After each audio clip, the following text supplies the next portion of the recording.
тийм байхгүй гэд орхичлоо. Би яг хаанаас авахыг асууад байна. За 700 мянган тонныг бол дайчин тамсгаас гаргаж магадгүй. Тэгтээ талын дээр хилийн цаана байгаа хятад үйлдвэрүүд чи хэрэглэх юм билээ.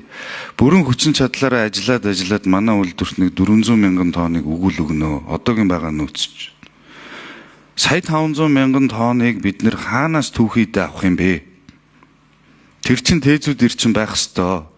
Та тэрийг хариуцсан мэрэгжилтэй. Тэрийг л надад хариулаад өгчих гээд байгаа шүү дээ. Тэгээ бид нэр эндээс maaхан зээл аваад ингээ хөв төлөөд үйлдвэр бариад идэг түүхийд нь байхгүй болчиход байна. Тэрийг тээзүүдээр яаж тусгасан? Яг тодорхой л. За товч тодорхой хариулна шүү. Бити тойруулаад байгаа. За Монгол Газрын тус боловсруулах үйлдвэр гэрээ хэрэгцсэн газрын дараа чин зэрэг гишүүний асуултанд нэмж хариулъя. За техник эдийн засгийн үндслэлээр техник эдийн засгийн үндслэл 18 онд батлагдсан, 23 онд бол тодтгол нь орсон. Техник эдийн засгийн үндслэлээр бол үйлдвэрийн түүхий гэдэг бол тамсаг тосол бас бол одоо аавна гэсэн тийм төлөвлөгөөтэй явж байгаа.